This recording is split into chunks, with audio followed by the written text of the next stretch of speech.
Pirates Pilot. Welcome back, Steph. Hello. It has been a fair few months since our last episode, which was Valentine's Day. It's now August. What have you been up to? I haven't seen you since then. Nothing. Yeah, same here. Just kidding, we live together.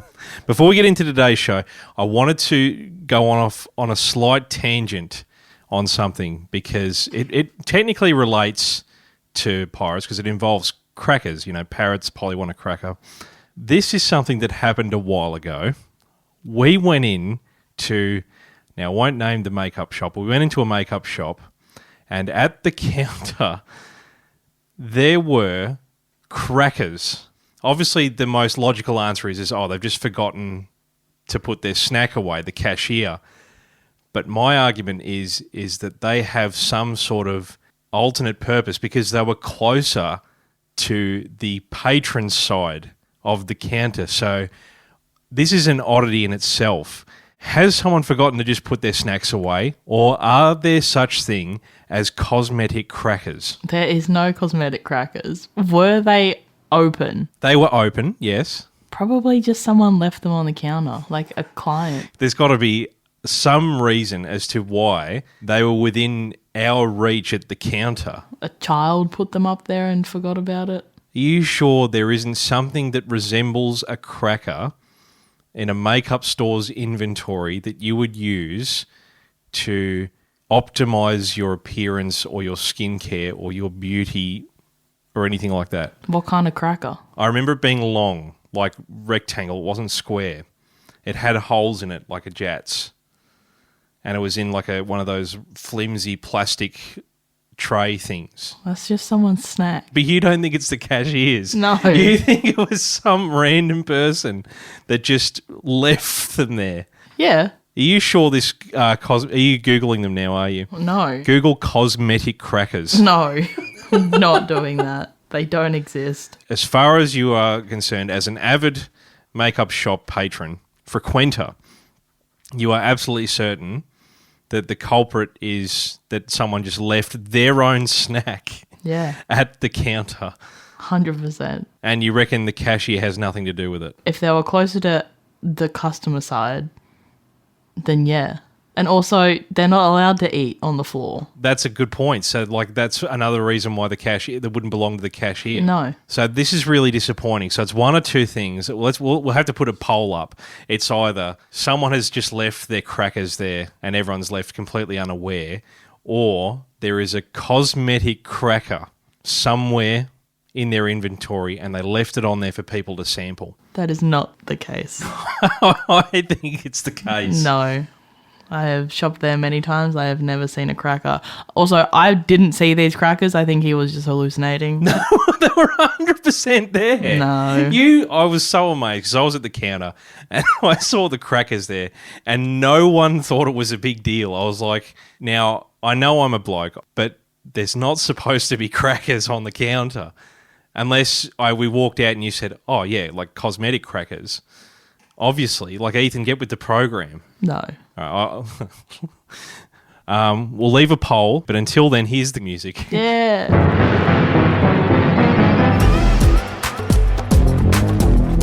Okay, with that out of the way, welcome to our freshest humidity episode. Welcome back, Steph. Do you have any additional thoughts on the cosmetic crackers? No. I don't think they're real. You just want to hear about the main thing, which is pirates. This was your idea, actually. Oh, we were walking the dog and I thought pirates are interesting. I think I read a book with pirates in it. Was it Treasure Island? No, it wasn't Treasure Island. Okay, good, because we'll get back to that. But the interesting thing that you said that was about pirates is not the fact that, pirates full stop, is that the word pirate has evolved over time. And the mythology around it, its evolution, it's all incredibly odd. It is the strangest human artifact, I reckon, the term pirate. Mm. So that's what we want to dive into. I've done all the research for you, and I'm going to try and give you a really odd summation of what I found about pirates. This is obviously not an expert's recollection of pirate history.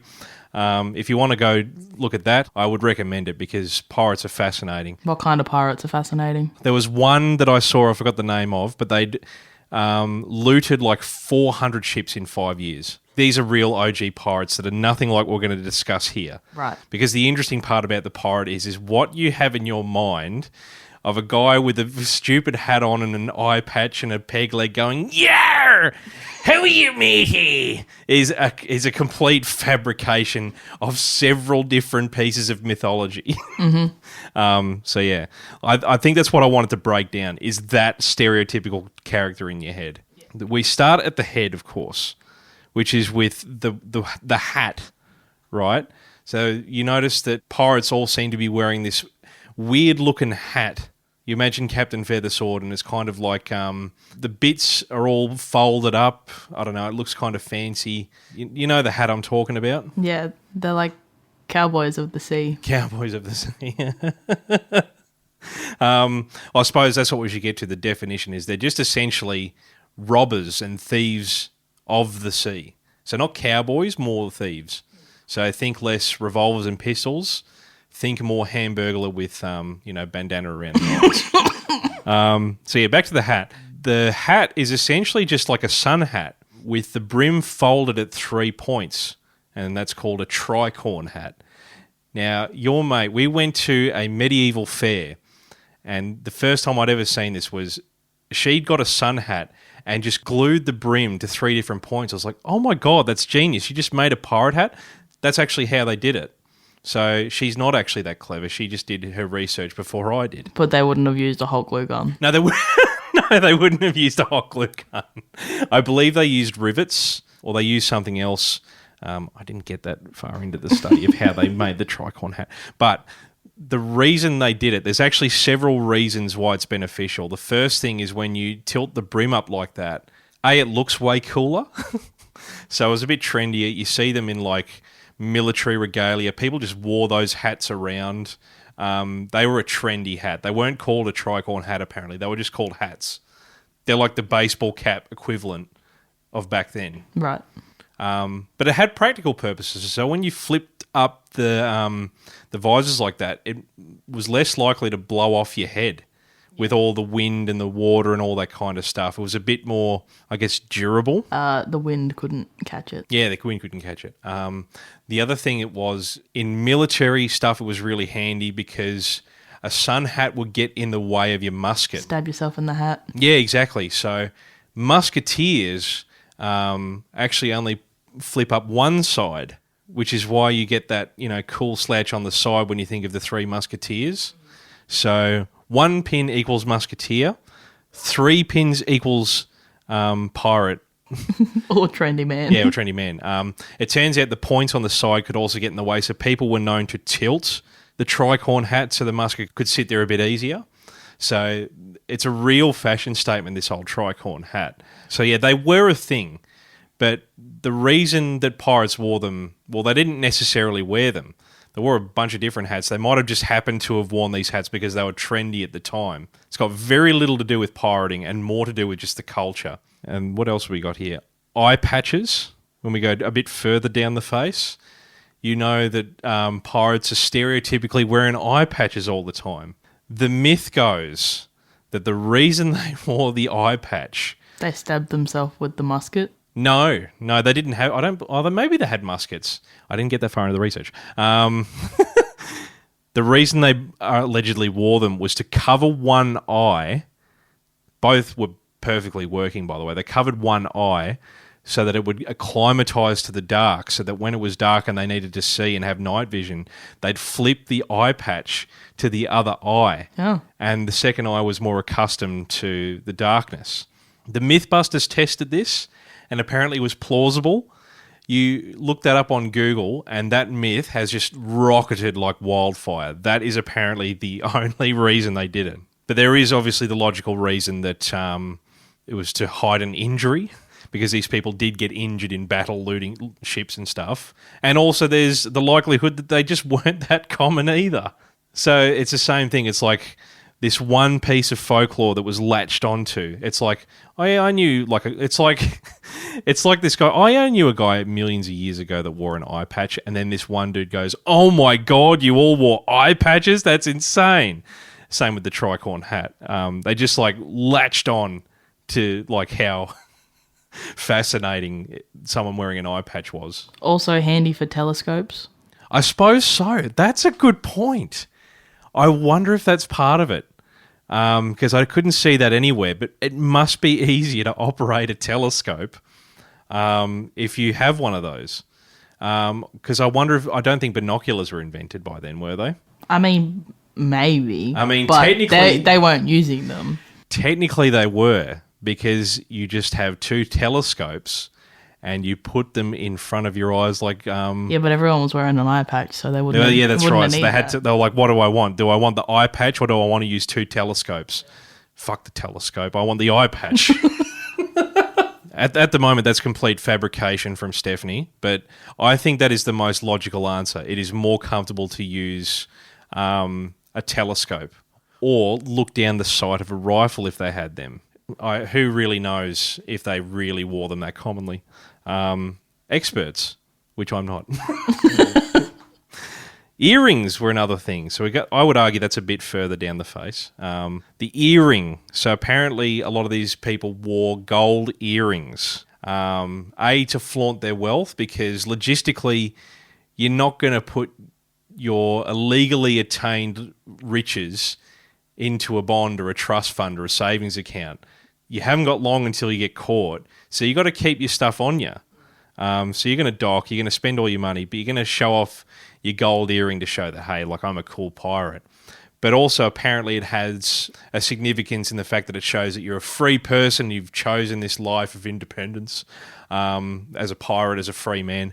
But also, if you die, then the Undertaker can nick the earring as payment to bury you. Oh. So it was an insurance to make sure that you could get buried on land. Wouldn't they have wanted to go in the water, though? Well, obviously not. They wanted an honourable death. What would be the equivalent of me doing that now? Like what could I carry on me that would guarantee that a funeral's like $10,000. A credit card. I mean, yeah, credit card. Just like my wallet with a note inside saying, this is my pirate earring. Just run it so you can bury me nicely, please. And give the debt to someone else. But like a tangible thing, like... Someone else's credit card? Someone else's credit card.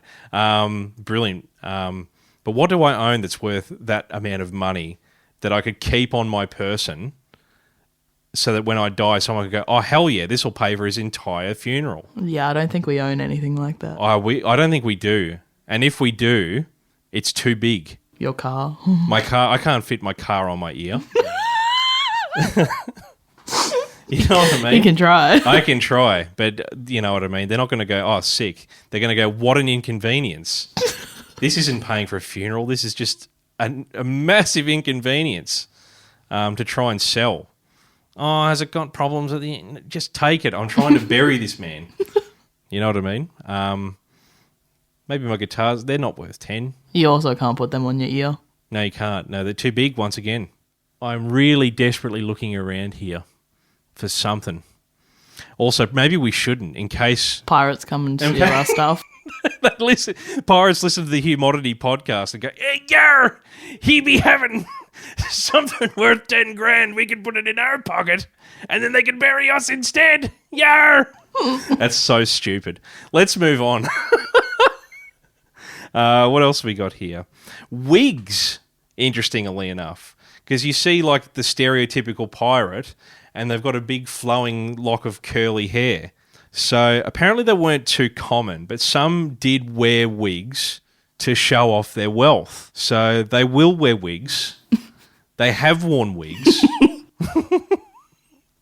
And they did it to like show, hey, I'm a cool, very successful pirate. Check out my big wig. Check out my big wig that I stole. See the term though? The big wigs? We got the big wigs over here. And it's just, look at the big wigs over there, and it's literally a bunch of frilly pirates in curly wigs going, yeah, look at me. Yar.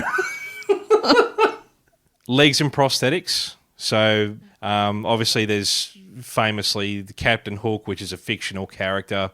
There's people who had like pegs for arms and legs and stuff like that. It turns out it's a logistical nightmare. Imagine trying to do up ropes and sails and climb masts with a wooden leg. Yeah. Won't happen. No. So they weren't that common.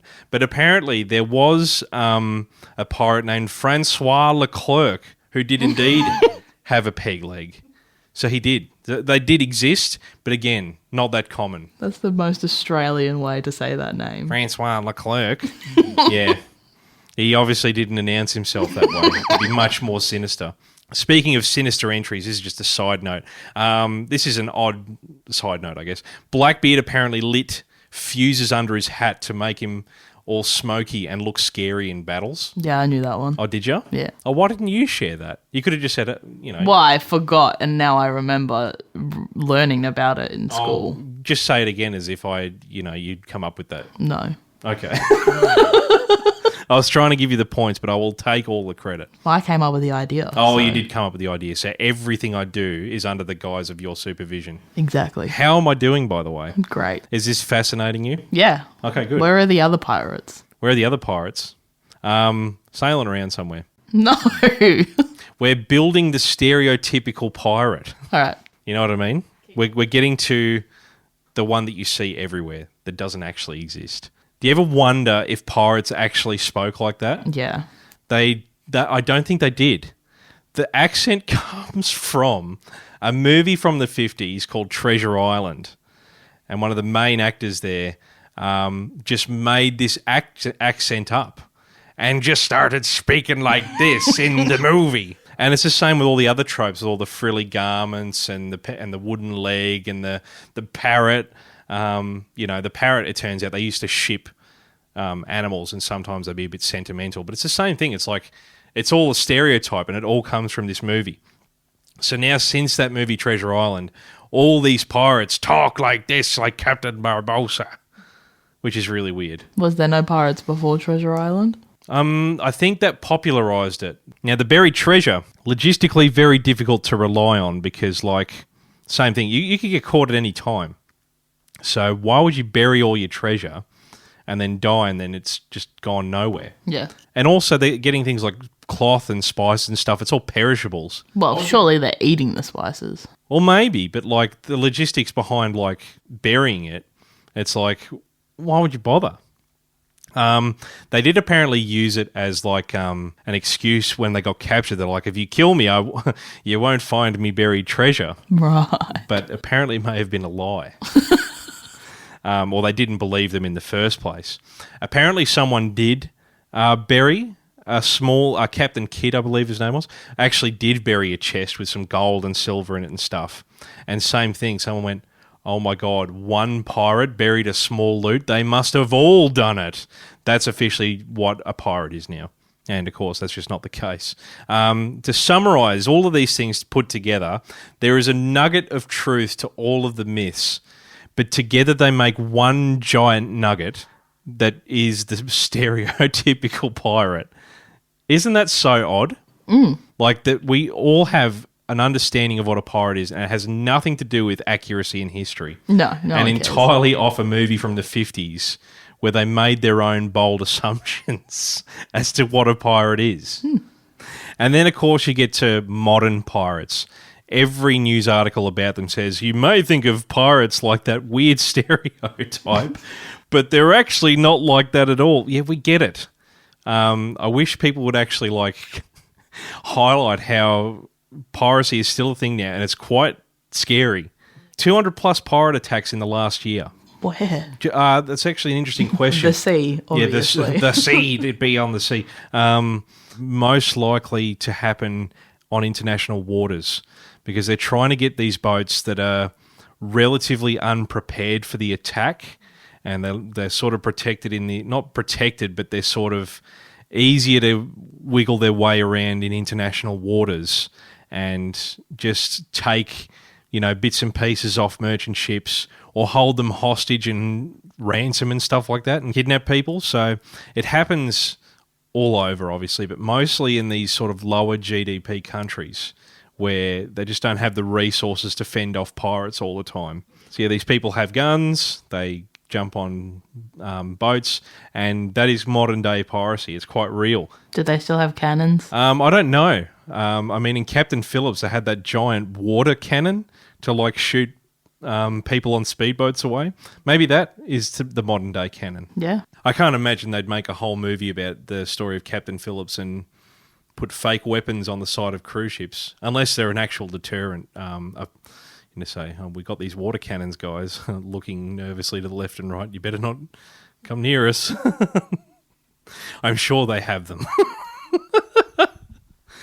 And there you go. That's kind of that definition of piracy. Thieves of the sea. But then, of course, you have piracy in the context of media. This is the thing that interests me. I'd love to know how the word went from people scavenging boats and booty on the open sea to nicking intellectual property of content creators. I've got a few interesting tales of piracy from before you just went on to the Pirate Bay, and downloaded Alvin and the Chipmunks, to play on your laptop. There is obviously, going back to classical music, the only way you could share music was by, with printed sheet music, because you could print and copy sheet music. And obviously, I guess you'd be able to bootleg and pirate and copy and share sheet music. But the difficulty comes from the fact that you need someone to play it. I mean, really, who cares if you, copy and paste the sheet music to a million different people? A very small percentage of them can play it. I guess maybe not so much of an issue until the pianola comes in. So it's basically an automatic piano. Right. So instead of needing a player, inside it has like a rolling wheel with punch cards in it. The punch card would come to a certain point. It would strike a certain note on the piano. And these pianolas could play entire pieces of music without a player. And it could do it hundreds of times because you just change the roll.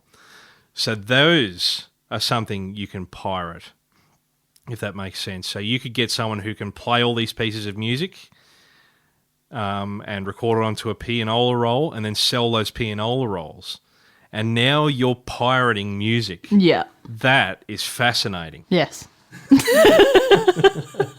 Because imagine you're just like some family who has like the old pianola in the corner playing Mozart, and it's being played by no one. The original LimeWire. The original LimeWire, going to some shady guy with a trench coat, pulling out pianola rolls, saying, I got some Mozart here for you, quick, before they see. And then you take it home, put it in your little pianola, and then Mozart is invisibly playing while you're eating your dinner. I mean, how irreverent when you think about it, because the Mozart would have originally been playing music like this to an auditorium of silent people. You can press play on Beethoven's Fifth and just tuck into your dinner in the corner. Pretty weird when you think about it. Yeah. So I can see how piracy is just, it was a big contested thing. Another story of piracy, which is kind of really cool, which is one of my favourites, is bone music. So a lot of music was banned in the USSR. Like you weren't allowed to listen to Elvis and stuff, but people obviously found a way to pirate it. And it turns out the sheets that X-rays were printed on, you could actually etch vinyl recordings into them. That's sick. So, yeah, it is actually. So you could punch in an Elvis song and play it on the X-ray of someone's hand, and then put that on your record player, and you'll get a pirated version of a song. Jeez. These things sell for like lots of money now, the bone music, because they're such cool artifacts. Bone music is a very cool name. Yeah, it is, isn't it? And it also feels piratey. Actually, yeah, bone music, you see? And then, of course, you get into the digital media space where it gets less interesting because everything's just up on the internet and there's really complicated systems to stop piracy and then to overcome those barriers, and then you can download Alvin and the Chipmunks and then, Bob's your uncle. You know what I mean? Yeah.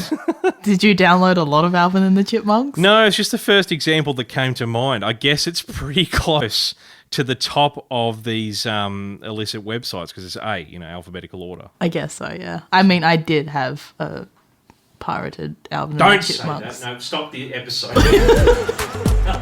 And there you go. That marks another episode of Humidity. I'm so glad we could get back here and do this. Have you had fun, Steph? Yes. Have you enjoyed learning about pirates in the most disorganised and unstructured way possible? That's just like a pirate. Rugged. Yeah. Chaotic. And aggressive. Anyway, if you do want to see more episodes or you do want to see more of our stuff, follow Noise Pilot on the socials, on Spotify, YouTube, everywhere. You can go and listen to stuff. Hopefully it doesn't take another 6 months to do. No, because they are really fun. And we've got a few ideas here. But yeah, thanks so much for listening. We'll see you in the next one. Bye.